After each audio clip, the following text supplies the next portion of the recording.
Hi, Jess.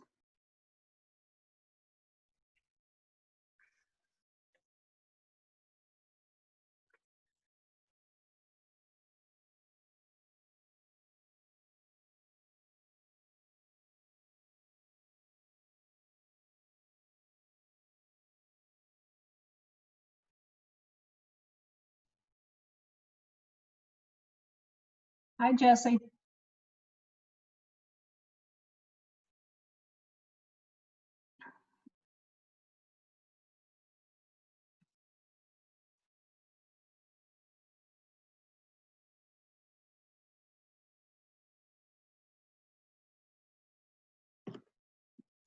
Christina, you should have hosting rights right now. Okay.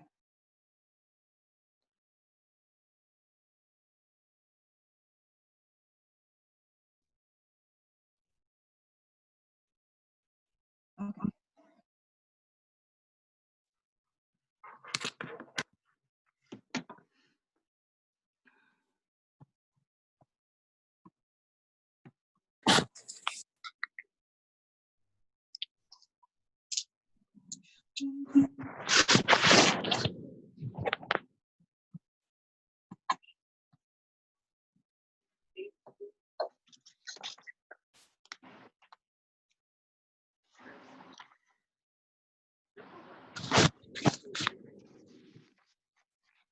Hi, Michael, Ashley. Yeah. Can you hear me? I can. Yes. I Great. can. I was just checking you off my list of who was attending. Kind of like attendance in school.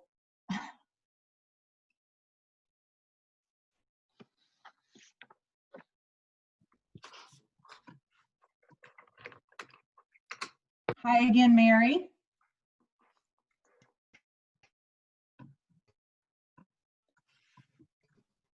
Hi there. We're just on a road trip home, so I'm gonna keep myself muted and video off. That's fine. That's fine. I You're saw you on the safe. last meeting because I know you're doing both manager and treasurer. So thank you for joining us again.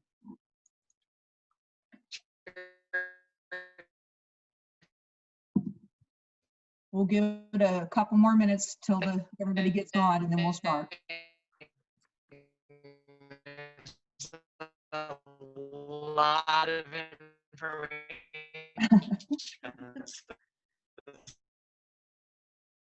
That's an interesting conversation. Yeah. Not sure what that was. This is really helpful. Thank you. Oh, good. Okay, awesome.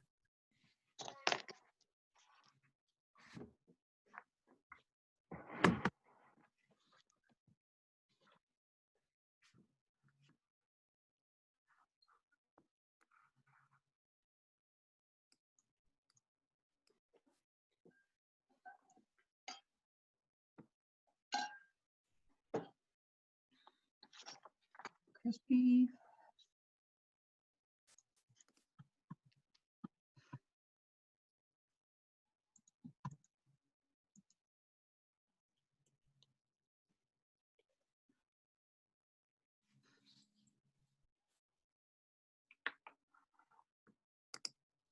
All right, I'm going to go ahead and get started. We don't have a lot of new treasurers this year. We have a good deal of returning from last year, and this one is just for our new people. So I'm going to walk you through the basic information that you need to get started as a treasurer. The first task that you have to complete is getting your team bank account set up. I have assigned each of our teams a new bank account number. And just so everyone is aware, we keep the bank accounts with the treasurer, meaning we don't have a bank account for the 09 Boys Red team. We have 66 bank accounts, and we don't attach a specific team name to those. And we did that after year one when we merged, because we realized what a hassle it was to redo the bank accounts every year. So they don't have a team name attached to them. So if a treasurer returned from the prior year, and let's say they were on 08 Boys Navy, and their player moved to 08 Boys White, that checking account goes with the human, not the team. And that avoids us having to have treasurers go back to the bank. So I distributed you all a list of bank accounts last week, and most of you are new, so you do have to go to the bank. If there happens to be a returning treasurer on here, in the status column, if it says same, then you do not have to go to the bank because you're on the same bank account. And on that list, it includes the last 4 digits of your account number. We always ask that when you communicate with Lisa and I, that you include your team name and your team color.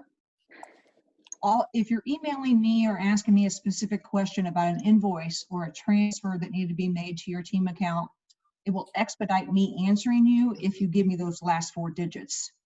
It's not a requirement, but it will help me get you a quicker answer, because when you email me and say, I was supposed to have a transfer last week because we had somebody pay their team fees through the club account and you were going to transfer it and I haven't seen it, I then have to go open up my accounting system and look up your account number before I can go quickly look it up 410 in the bank. So if you give me those 4 digits when you're asking something about your bank account, it will help me. If I'm mobile and I'm not at my computer, if I can't look that information up, but if you give me that in the email, I can do it right from my phone and give you a quick answer. So for treasurers who need to go to the bank, you need to go to the Fifth Third Bank at 103rd and Michigan Road. Yeah, This that's is a what I thought the one-time appeal event was. to go and get That it added could to the use some bank account. improvements. I'm going in first thing Monday morning and signing all 66 team account paperwork, and then that will allow them to immediately add you as soon as you come to the bank.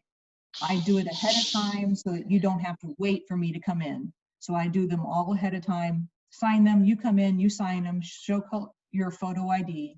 They will order you a debit card and add you as a signer to the account. And then that debit card will arrive to your home directly from the bank within about 7 to 10 days from that date. As soon as everybody has been to the bank, which we set a deadline of August 14th for all treasurers to be to the bank, then I will mail out your team checks from here, and you will receive a second envelope which will have your team checks in it. For returning treasurers, if you turned in your debit card last year, that will be included with your checkbook that you get back from me.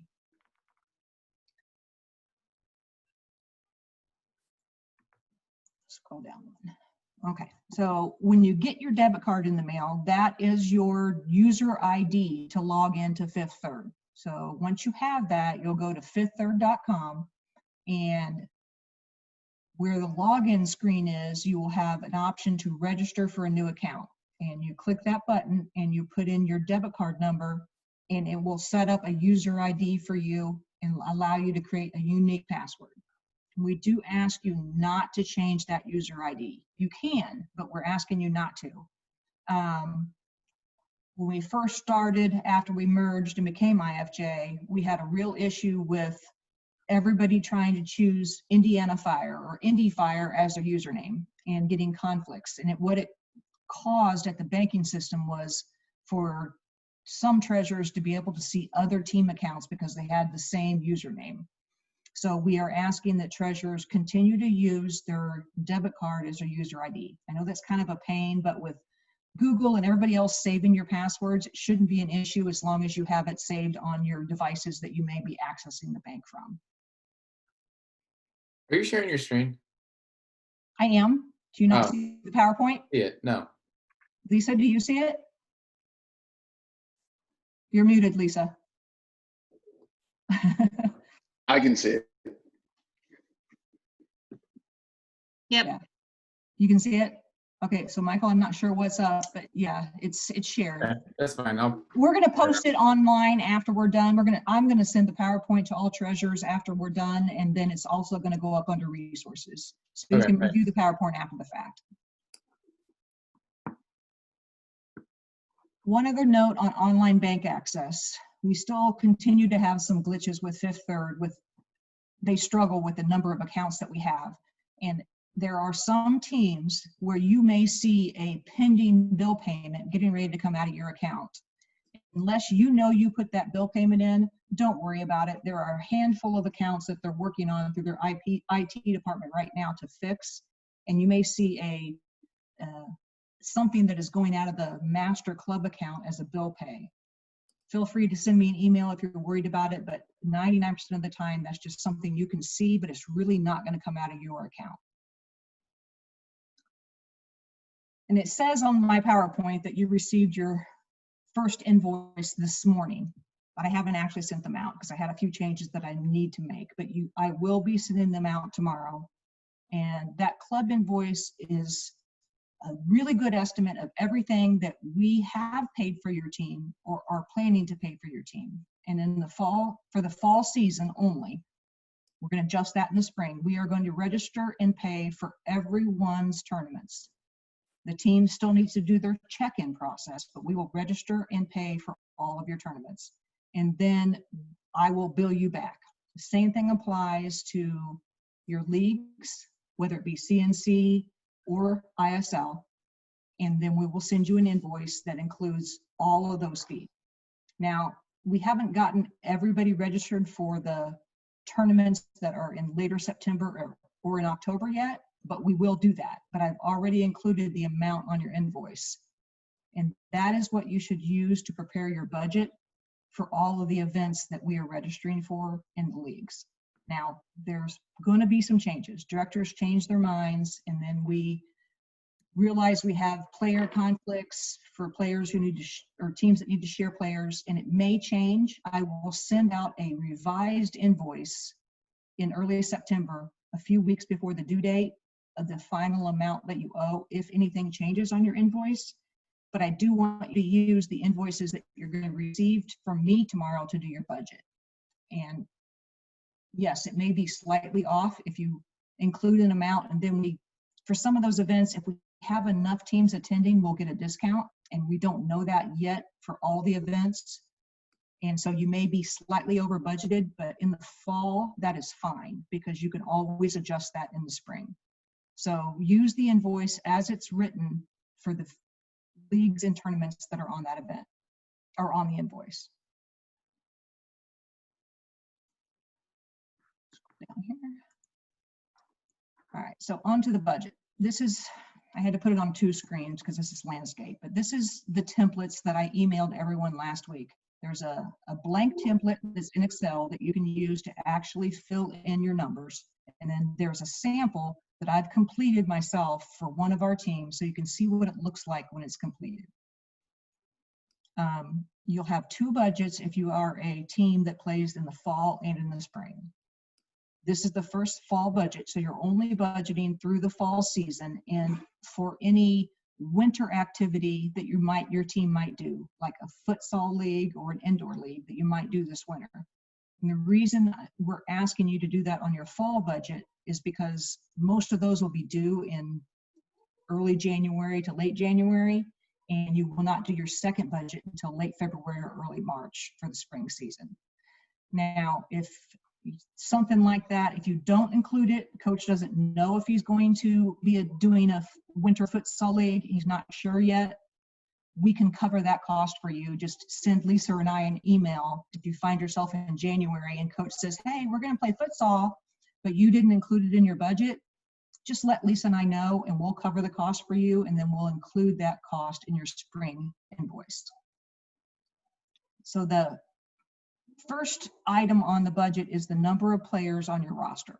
Very, very important number. You should always go off of the rostered number in GOT Soccer, not in Team Snap. Occasionally, there are players added to Team Snap that are going to guest play with the team to allow them to receive the communications.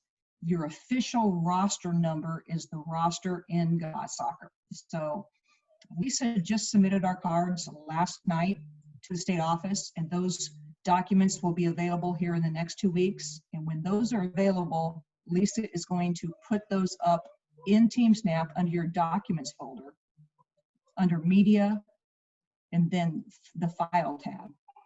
And that will be your official count of the number of players that are rostered on your team. Then the second section is your league fee, which will be on your invoice. And the yellow tabs, yellow cells that you see there are places you can type information. The blue cells with the red lines are automatically calculating. So you just put in 215 as the cost and the quantity of 1. The only time you would put in a larger quantity for a league would be like for the 13 and boys and girls. They're all in one group, but they have 4 teams. So they would put in their unit cost, which is the registration fee, and they would have a quantity of 4, and then it would automatically calculate your cost. The next section is your tournaments. And Lisa has prepared a list of all tournaments for all teams and has placed it under in our website under resources and then teams. And it is a list of every event that each team is attending. We are not going to email this out to you. We are going to use that link so that we can update it as things change. And you can always go back and see real-time information instead of having to find an email from 2 months ago that might be outdated because a director may have changed a tournament for a certain team. And so you do the same thing on the tournament section. You list your tournaments, the unit cost, and the quantity.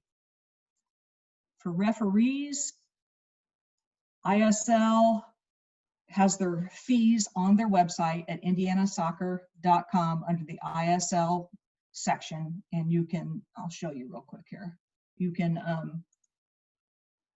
scroll down to the bottom and it lists all of the referee fees for each age group. The only group who does not have referee fees is the 13 Boys and Girls Academy. And that's not showing, Christina. I know, I'm okay. still getting to it. Okay, Yeah. I'm gonna share that screen so you guys can see the ISL website. Hang on a second here. And remember, the fees that are listed there are the full fee. You're responsible for half. All right, trying to get it to. All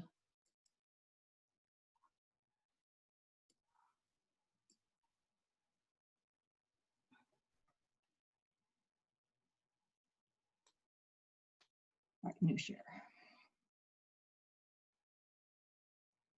Sorry, Lisa's the expert on Zoom. I am not, so.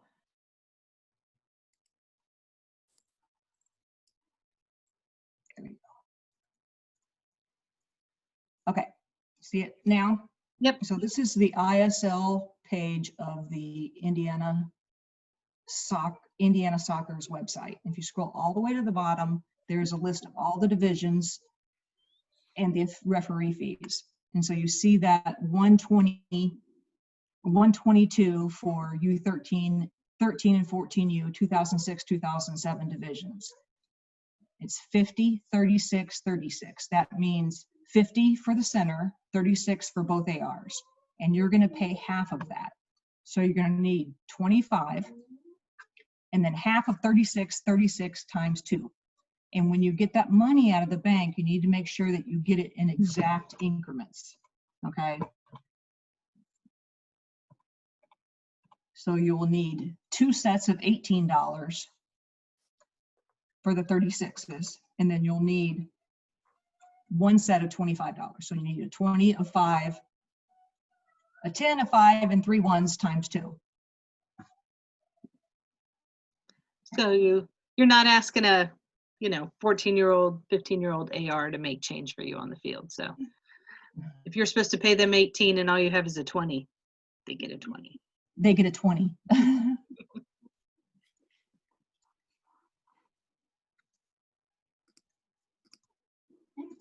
All right, so are we back to the PowerPoint? Or is it still showing ISL? There we go, okay. All right, so page 2, after you put that in, you put in your cost per game, which is 1/2 of the total, and then your quantity for the referee section will be the number of games that you have. And you can also find that on the ISL website, even before the schedule's out. If you go to the ISL website, they have all the division play groups posted as soon as we get through the scheduling meetings. Now for 2nd and 3rd and 4th, those meetings are 22nd or the 23rd of August. So you're not going to have the play groups until then. So you don't know how many games you're going to have. If you want to do a draft budget before that, I think the play groups are out, but the schedules aren't released. So they okay. should So be able to know how even for many are in those- the group. Yeah, even for the 2nd, 3rd, and 4th, then you can go in and look and see how many people are in your play group. And on the left-hand side or the right-hand side of your play group, it shows you exactly how many games you're going to play. If you have 4 teams in your group, play each team twice, 8 games. If 7 teams in your group who play each team once, 8 games. And it says that right on the website. So you can still get that information even though you don't currently have a game schedule. Because game schedules for 2nd, 3rd, and 4th divisions of ISL are not going to be out probably till early September. They do not start play until September 12th, I believe. And the friendly games is something that you need to contact your coach and ask them if they plan to have friendly games. The rate for friendly games is going to be the same as ISL games. The only exception to that is sometimes if an inter-club, if the 09 boys red is going to scrimmage the 09 boys white, normally we do not have referees at inter-club scrimmages. So just ask your coach if he wants referees or not. If you're playing in club outside of IFJ at their complex, normally we will have referees, but if you're playing inter-club, you may not. So just that's information that you can garner by emailing your coach and asking him. If you don't get a response, I would go ahead and include 1 or 2 friendlies in your budget just in case it crops up, because the last thing you want to do is go back in mid-September and ask every parent for $7 more to pay for those referees. The next section is coaches' expenses. And coaches' expenses are only going to apply when a game is more than 100 miles round trip from Grand Park.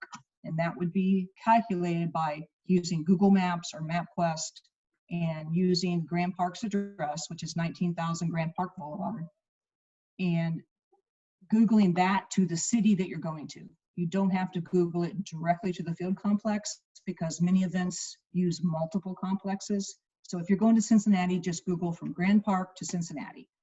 And if it's more than 100 miles round trip, 50 miles one way, then they are going to get mileage and food cost for that game. If it's 96 miles, they do not get anything, okay? They pay for their own food and their own mileage. And so how you would put that in is it's 40 cents a mile, and this is all in the manager and treasurer handbook, all these rates, and it's also in the email example that I sent you out. Page 2 of the sample has a detailed set of instructions underneath it. 40 cents a mile, 108 miles, that coach would receive $43.20 for mileage, and he's only going to receive lunch because the game is at 10 a.m. and he's got 2 games, and only meal he needs is lunch, and he's going to be back in time to have dinner. And then the last section is for miscellaneous expenses. I have pre-filled in your Team Snap annual fee. This is the fee that Team Snap charges per team to have your Team Snap account. That's an annual fee, so you only need to include it in the fall. In the spring, you will not need to include that. The next line down from there should be for some office expenses, because your manager is going to need to print and laminate cards. They're going to have some cost associated with that. They're going to need a binder to put all that in.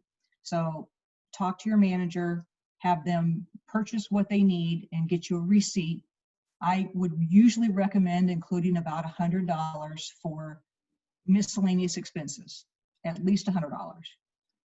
In the spring, it'll probably be a little bit more than that, because at the end of the spring season, there's often a team party or something that you also need to include in there.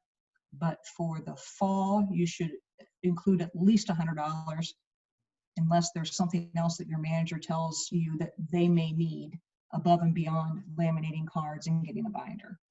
And it also is your slush fund. If something goes wrong and you have a game reschedule fee, that you have to pay because you were short rostered players and a bunch of players got hurt and you get charged a fee by the state office. It gives you a little bit of slush fund in case you've messed something up.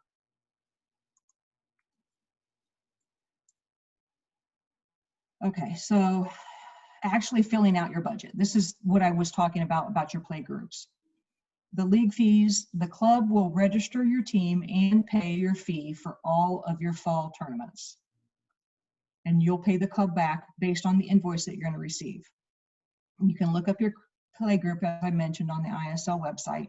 That little screenshot at the bottom for 12 boys, third blue is an example. So it shows all of the age, all the groups, all the teams in that group. And you can see by looking through there that most of them are local teams. And TYSC is a Hendricks County, but it's still within 50 miles. The only one on this list that is outside of the 50-mile one-way range, 100 miles round trip, is Boilers, which is in West Lafayette. And that was the one that I used in the example on the prior page. We are covered the referee fees and where to find them. I put the links in this email, and it's on page 2 of the sample. You can click that link and it'll take you to the ISL website to look up the referee fees. You enter the registration fee and put in a quantity of 1. Same thing. Do not type in that blue column because you'll overwrite the formula if you do that. And then if you change something, it won't automatically update.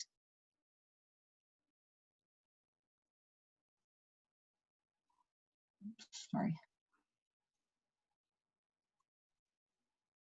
So when you go to an out of town tournament where you're going to be required to stay overnight, say if you go to St. Louis or Cincinnati and you've got 2 games on Saturday, 1 game on Sunday, the team is going to have to get a hotel room. We cover the cost, the teams cover the cost of coaches' hotel rooms. If more than 1 coach is attending an event, coaches of the same gender must share a hotel room. There are a couple exceptions to that, and if you find yourself in that situation, please send me an email and we'll work through it. The biggest exception to that is if a coach has a player in the club and their player is also going to that tournament with another team. We normally do not have another coach stay when they have their daughter with them. And in those circumstances, we have the coach pick up a portion of his room personally because he's taking his own child. But normally, especially with the way IFJ is structured this year, almost all coaches are coaching 2 teams, okay? And normally when they go to an event, they'll take both of those teams. So that coach and an assistant coach, or that coach and another team that's attending that, can share a room. And then each team will only have to pay 1/2 of the hotel room. I'm going to get into that in some more detail here in a minute. Most of the time, it's a simple 2 coaches split in a room. Sometimes it can get a little more complicated. And the next slide, I'm not going to read through it in detail. I'm going to post it on the website when we're done, but it is a detailed look at how you would deal with a complicated coaching situation. I'm going to read you a couple highlights from it, but I'm not going to cover in detail. But if we just read through that upper section, we have 6 teams attending a tournament. The tournament is at 2 field locations. We'll call them location A and location B, and the locations are 30 minutes apart. Coach 1 is a male and coaches 2 of the teams, and both teams play all their games at location A. Coach 2 is a male and coaches 2 teams. One team plays at location A and the other team plays at location A and B. Coach 3 is a female and coaches 2 of the teams. Both teams play all their games at location B. So when we look at that, we can see that Coach 1 is going to have his assistant with him, so they're going to share a room. And they are all coached, they're all on the same 2 teams. So those 2 teams will split the cost of Coach 1's room. Coach 2, same situation. Coach 3 is a female, and all the other coaches that are attending this in this scenario are male. So she has to have her own room. They can share a hotel room. Assistant coaches could share a hotel room, however they want to work it out. But if a coach tells you that they want their own room just because they want it, please notify me, because they are required to share a room when it's possible. There's situations where it's not possible, but if possible, we want them to share a room to help keep your team costs down. We don't want you paying for everybody to have an individual room. They can share a room. Same thing on transportation. When we have multiple teams going to one event, and Lisa is putting up a list, it's actually already up under our website under resources, and it's sorted by event. So you can go to resources teams and pull up the event list for 2021, and it will show you each event and all the teams that are attending. So you can see that you have 4 or 5 other teams that are attending, and you can reach out to those treasurers and try to coordinate some of this stuff. What we don't want to happen is, so say in this example, coach 1 and 2 are going to ride together to the event, and coach 1 is going to drive his car. Coach 1 is the only one who gets a mileage check because he's driving his car. And what we don't want is coach 2 to get a mileage check and increase your expenses when coach 2 isn't driving his car or putting any gas in his car. So the teams split that. And there's a couple different ways to do that. You can split it by having both teams write a check for half of it and give it to the coach. We ask that you do that on the Thursday before the event. And I know sometimes that's an estimate because you don't know exactly what the costs are going to be. Sometimes on hotels, there's tax and stuff that you don't know about. But we ask you to write them a check for what you know before the event. And then if it was more than that, they can give you receipts and you can give them a check after the event is over. But we don't want both teams paying both coaches for mileage and running up your field costs. So the key here is communicating with the other treasurers that are attending the event and making sure that you're both not paying for mileage when they're only driving one car. For meals, we have a $12 for breakfast and lunch and $20 for dinner. If your hotel has free breakfast, the coach must utilize that free breakfast. If they do not, then it would be $12 for lunch, dinner, breakfast and lunch, and then $20 for dinner. And you just kind of have to look at your game schedules for events and determine with common sense what they need. If you have an 8 a.m. game on Saturday, then you know coach is going to have to go Friday evening. He can eat dinner at home before he goes, but then he's going to need breakfast, lunch, and dinner. If your first game on Saturday isn't until 1:30, then he's only going to need lunch and dinner, and then Sunday, depending on when your schedule is, what meals you need to include. So I'm not going to go through the rest of that, but please make sure that when you open the sample and review it before you do your budget, that you read through this in detail on page 2 of the sample budget. I would like for all budgets to be prepared and ready to go to parents no later than August 28th. And that should work even for second, third, and fourth division teams, because you should have your schedules, or at least know exactly who you're going to play and where you're going to play them by that date. So a few days after that, that's fine. August 28th is my goal. If it's September 2nd, that's fine. Your invoice back to the club is going to be due on 9/27. So we would like you to have those fees out to the parents and collected by 9/21, which is why that's 3.5 weeks prior to that. We want to give parents a few weeks to know that they're going to have to pay these fees. There's a lot of people right now that are having some financial difficulties because of what's happened over the last 3 months with the virus. So if a parent comes to you and tells you they can't pay it all right now, you have a couple options. You can work out a payment plan with them if you've got enough to cover everything else and let them pay it in 1 or 2 installments. If they ask you if they can pay it by a credit card, the answer is yes, but you can't do that yourself.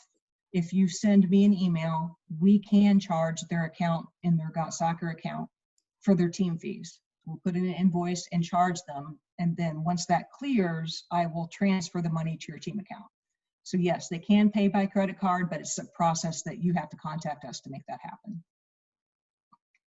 If you have a player who doesn't pay their team fees, and I just set a date of 9/11, because that's 2 weeks, approximately 2 weeks before the invoices are due. If you set a deadline on your budget for them to pay you and they don't, give them 2 or 3 days past that, email them and ask them if they're going to pay their team fees. If there's a problem, if they just didn't get the email, they were busy, they were out of town that week. And if they don't respond to you within 3 days with that, then pick up the phone and give them a call and see if there's a financial issue or if they're for some reason just not getting your emails.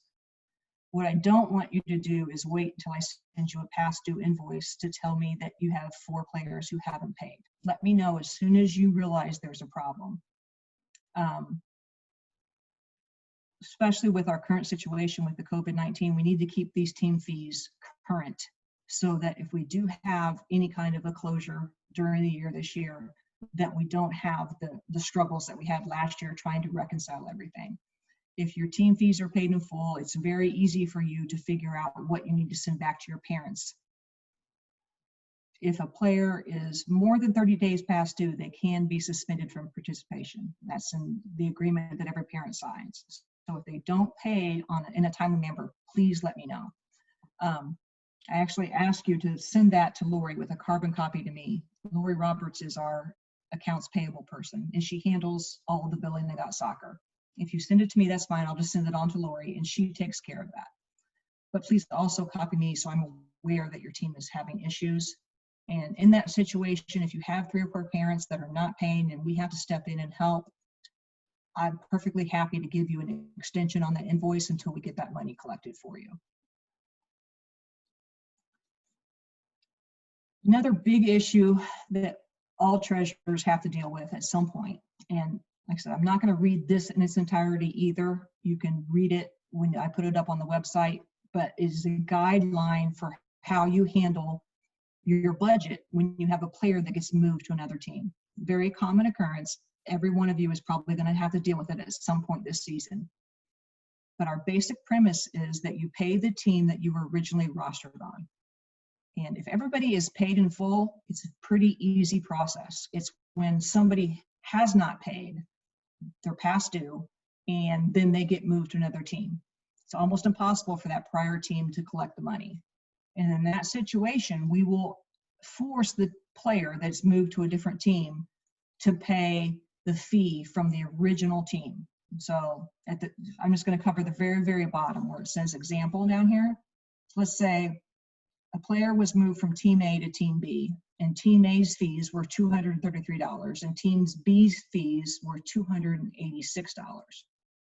The player moved from team A to team B would owe team A $233 and would owe team B just $53. And the logic behind that is team B's expenses are not going to increase because they added 1 player. They're still going to the same tournaments, they're still playing the same number of games. Their physical cost out the door is not going to change. But team A did their budget based on 13 players and now they have 12. So if 1 player doesn't play, they are going to have a budget shortfall. So we require that parents pay the team that billed them, and then they pay the new team only the difference between the 2 fees if the new team's fee is higher. And then the second example there would be if it was reversed. So if team A's fees were higher than team B's, and team A and team B are just fictional teams, they're not specific teams, then the player moved from team A to team B would owe team A the whole amount, $286, and they would owe team B nothing. The biggest issue for team B in this situation is that you may get that one special parent who comes to you and says, oh, we added another player, so we're going to get a refund because now we're dividing by 13 or 14 instead of 11 or 12. The answer to that is no, you're not. But we will adjust the spring budget and adjust the number of players. But we do not adjust team fees between teams when they move. It stays with the original team. And there are sometimes situations where it is not solvable, where we're going to have a team that's going to have a pretty big deficit because of it. If the player had not paid. IFJ does have a slush fund that we keep to help you out in those situations. So if you are in a situation where you've had multiple players moved and only one player to replace them, and you're finding yourself in a budget shortfall, please contact me, because then we can help you cover those costs. In the fall, it's not as big an issue. What we would do to help you in the fall is just pay for a bill that you can't afford to pay for something. But then you can adjust it in your spring budget and roll that cost back into the spring budget divided by the correct number of players. It's really in the late spring when something were to happen where you have a budget shortfall, where the club would literally step in and transfer you some funds out of our slush fund to help you cover any shortfalls that you might have.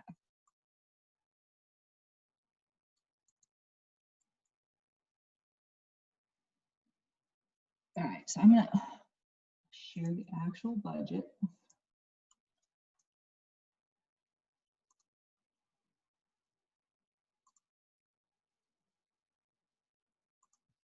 Okay, so this is the actual blank budget template. I just kind of wanted to show you how this works. When you put in a number at the top, that's the number of rostered players on your team, okay? And then you start putting in your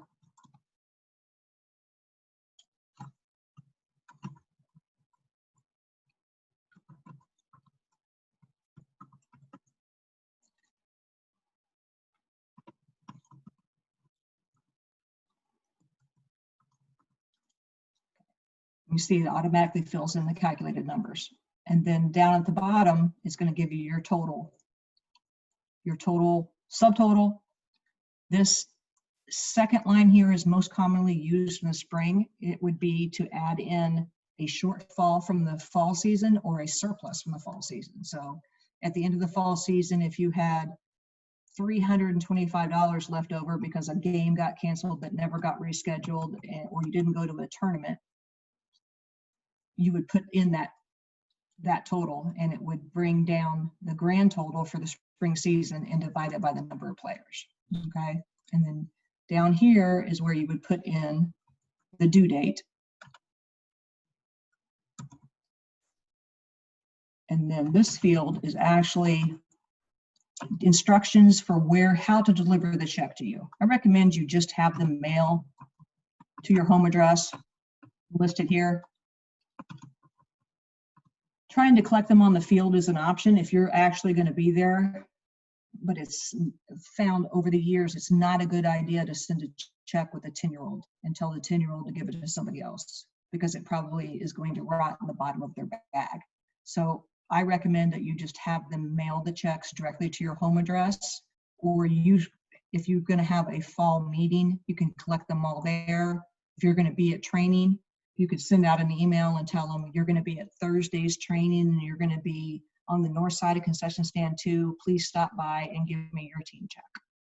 I'll leave that up to you, but I would go ahead and put in your mailing address there to send it directly to your address. The check should be made payable to your team name. So if you're 11 boys red 2, you would make check payable to 11 boys red 2 and mail to 123 Main Street, Westfield, Indiana, or whatever your address is. This section is for your team snap fees and any other miscellaneous charges that are not included in the first steps above. And I put the cost in there of what it's going to be this year. It's $33.96 a year for 2021.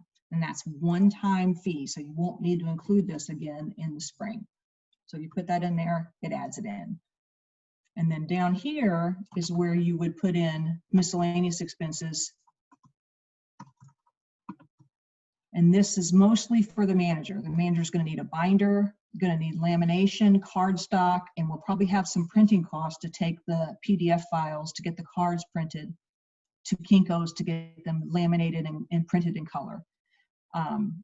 So just let your manager know that once they accomplish that, they can just give you the receipt and you can reimburse them. I recommend that you put in $100 here. That's also a little bit of slush fund if you have a problem. Probably won't be $100, but again, in the fall, it's okay to be slightly over budgeted because you can credit that back in the spring and deduct it back. You can deduct it and say that was actually a shortfall. So if you're $325 over budget for your fall season because something went wrong and the club had to cover something for you, in the spring, you would just put in that shortfall, and it divides it by the same number of players, and by the end of the spring season, you'll be back within budget. Okay.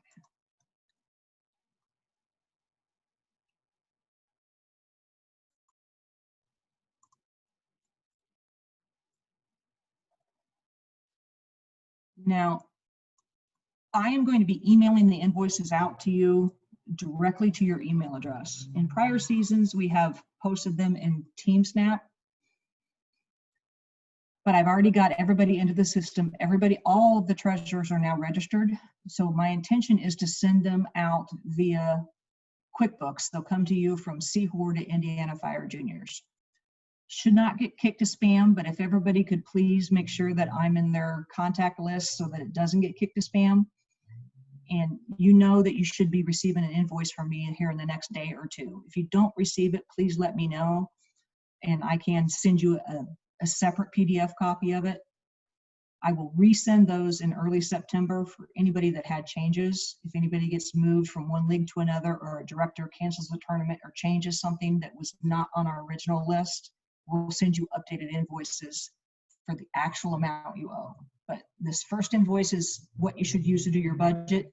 Don't wait until you have your game schedule and everything nailed down to start preparing your budget. You can at least do a draft right now, and then when you get your final information at the end of August, after those scheduling meetings, you literally just have to go in and maybe change 1 or 2 numbers. It's already prepared and ready to go. And whether you send the full budget to your parents or not is up to you. Some treasurers do. Some treasurers just take it and PDF it and put it up in a folder in their TeamSnap. And then if a parent asks for it, you can just refer them to TeamSnap to go look at the budget. It never fails that every team has that one special parent who wants to pick everything apart on your budget and ask what it's for. If you get into that situation, feel free to reach out to me. I have several why am I having to pay this every year, even though, especially in the younger age group, we try very, very hard to explain to parents how fees work. Team fees are specific to the team, and they vary by every team. It depends on what tournaments you're playing in, what leagues you're playing on, and what division you're in, and what your referee costs are. It's not something that we can set months ahead of time. We literally do not know exactly how these teams are going to form until we get through tryouts and we find out what the level of play is for each team and what division they're going to be registered in. But it never fails that parents don't absorb that information during the registration process, and they get the first invoice from you and they're like, what? We already paid. We already paid. If you find that yourself in that situation, just explain to them that team fees are specific to the team, and this is separate from the club fee. If they come back and are still griping at you, just send them to me and I will explain it in detail to them why there are 2 separate fees. Okay. Christina, just a couple of things to note, and one question that I'm not 100% sure on. Budgeting for fire and ice this year. I think Yes. last year we had kind of discussed that fire and ice wasn't happening, and lo and behold, it Right now, normally on that miscellaneous section, which is why Lisa's asking, in the fall budget, you will see a fire and ice basket fee, which is a fundraiser that we hold in February of each year to help support our scholarship fund. And with the current COVID-19 situation, I actually reached out to our executive director last week and asked him how he wanted me to handle this, and he wanted me to hold off. If we do get to a situation where we can have that event, right now we would not be having that event because it would be inside with hundreds of people in a tight venue. If something changes and we do end up having it, it might be something that I'll ask you to include in your spring budgets. But for now, he's asked me to hold off. It's very unlikely that we're going to have a fire and ice ball this year because of COVID-19. So if you're a returning treasurer and you're wondering why it's not there, that's why it's not there. It is on purpose. Anything else that you thought of, Lisa? A couple things that I would hit on. Number one is, because somebody asks every year how they can get reimbursed from some other events, but please don't pay out of pocket for something. If, you know, all of a sudden you guys are adding an event and whatnot, and you're trying to do the registration for it, or your manager is, come to us. We'll help make sure that the registration fees and things like that can be taken care of. And then invoice the team. The only time you should have to do anything out of pocket is if you have forgotten to go to the bank to get the referee fees for a specific game. And in relation to that as well, you do not physically have to be at every game to make sure that the referee fees are paid by you as the treasurer, just as long as the referee fee is there. It can either, you know, go with the coach by seeing them during practice during the week, can go with, you know, your spouse, preferably not your child, but if you have a really responsible one, maybe, or just another teammate parent can take the referee fee with them. Well, what I recommend you do as far as referee fees to help you not be stressed out during the week, as soon as you have your budget done, all your money collected, is just go to the bank, look at your game schedule, and get it all out at once in the right increments. Write out how many 20s, 5s, 10s, 1s you need. Bring it home, put it in envelopes in the right increments, AR, center.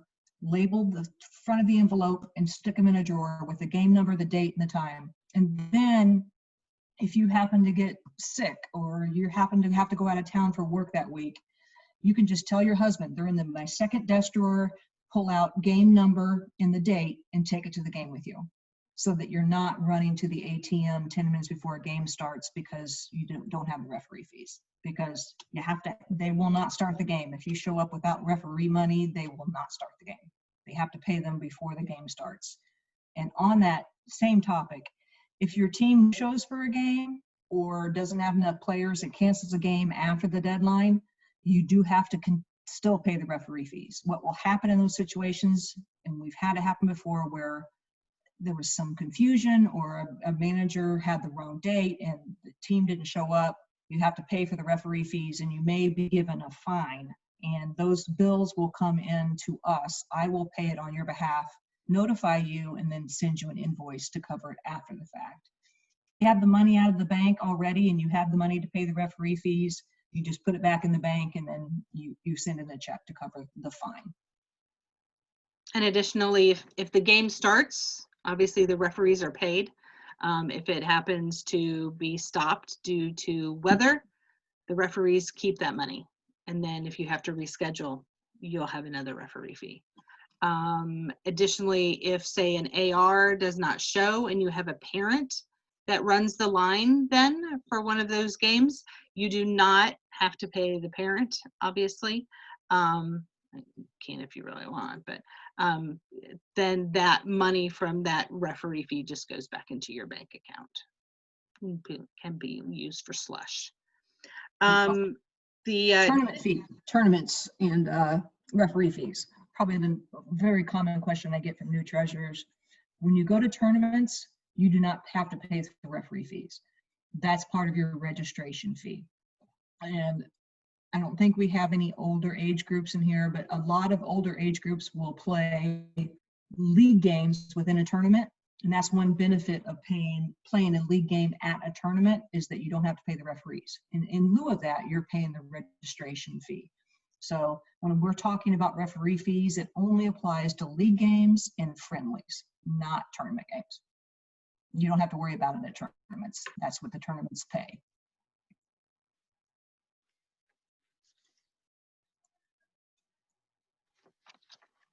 All right. Any specific questions from you guys? You can either put them out there in chat or unmute yourself and ask live. Okay.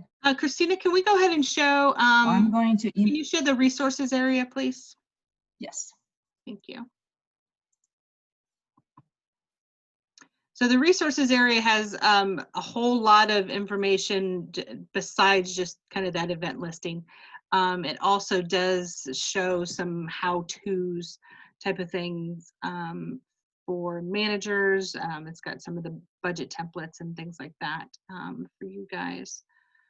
Okay, so this is our website and resources right here. Teams and parents. This is a treasure trove of information for you guys. This is the event list that I was talking about that I mentioned earlier that shows everybody's events, and hang on, I can't open that. Sorted by event and all the teams that are attending. This is the handbook, and all new treasurers need to read this in detail. We're going to be putting up a updated one probably tomorrow. About the time I send your invoices out, I'll make sure that updated one is up there. It will have those detailed things that I kind of skimmed over that I didn't want to read in their entirety about coaches' expenses will be a page in that book now. And it has a lot of good information for you on coaches' expenses, the rates. Another common question I get is, how much do I pay for mileage? All that information is included in here. So I would definitely download this and save it to your hard drive so you can refer back to it. And then there's a lot of this is for managers, but the budget forms are also up here. There's still some 1920 stuff, and I'll work on getting that stuff down and getting the 2021 treasurer instructions, but you should have that all via email. The majority of the stuff applies to the managers, but there's some things in here that are going to be integral for you to be able to get through the season. And probably the biggest one is the budget templates and the 2021 events list, which looking at that now and maybe making a list of everybody else that's attending your tournaments so that you can work through those coaching expenses, especially if your coach coaches 2 teams.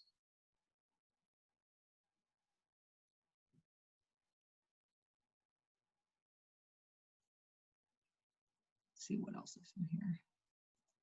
You have a parent that emails you and says they need to change their payment method. Another common question we get, and sometimes they come to you instead of us because you're their point of contact, or their manager is. Under parents, there's a link with detailed instructions on how to update their payment method in Got Soccer.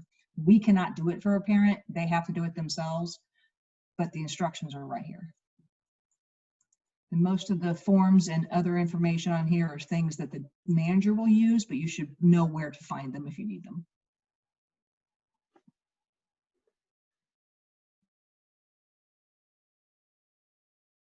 Any other questions via chat, Lisa?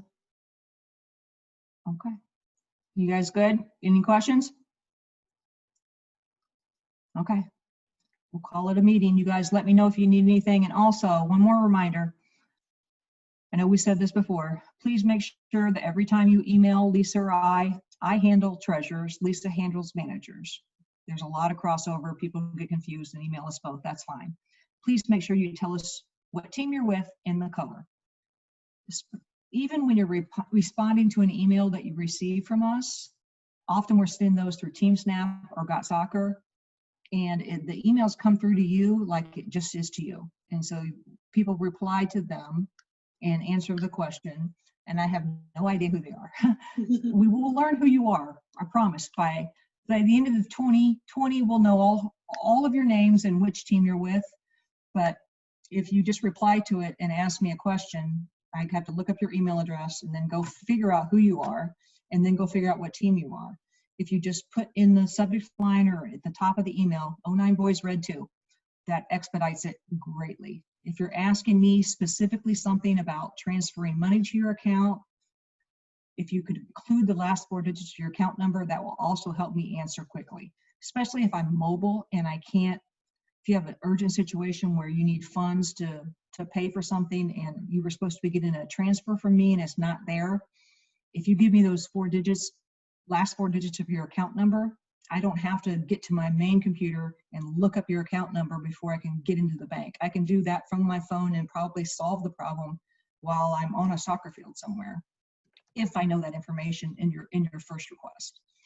If you just send me a 2-sentence statement of your problem without telling me who you are, it's going to take me a day because I'm going to have to get back to my computer and look up the information, find the team, find the bank account, and get logged in. So the more information you can provide for us when you call or email is better. And always, we both handle both. So if I don't respond to you, because sometimes, especially during event season, my email can get overwhelming, and at times Lisa's can. So if you're not getting a response from me, feel free to send an email to Lisa or to the info box or call the club line, and she will rattle my cage and tell me that Michael is trying to get a hold of me and I'm not responding. I'm sorry, Michael, you're just the first one on the list underneath me and Lisa, so I chose you as an example. I'm sure I'll call you once. Yeah, that's fine. That's fine. And as you call me, I may not answer because I have a pretty firm on my personal cell phone. Don't answer unless I know who it is. But once you call me once, I will save your contact and I will know who you are. So if I don't answer the first time you call, please leave me a voicemail. Don't hang up. Leave me a voicemail. I'll probably call you back 5 minutes later, and then you'll get put in my contact list. So I know who you are. And because, you know, if one of my treasurers is calling on a Saturday afternoon, I know it's urgent. You're not calling me on a Saturday afternoon unless it's something very important. Okay. Thank you all very much. Enjoy the rest of your Thank weekend. Enjoy the start to the season. Email me if you need help with those budgets. I'll have your invoices out to you tomorrow or Monday. Thanks. Thanks, guys. You. Thank you.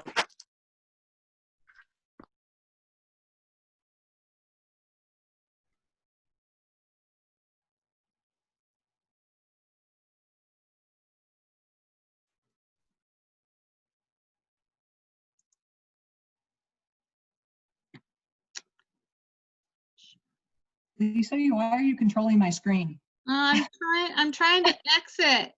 I know, it just it sent me, it popped up and said, the host wants to control your screen. I said, yes. That's not what I Because wanted. thought maybe. I I'm just like, want to close. are you hacking my shit?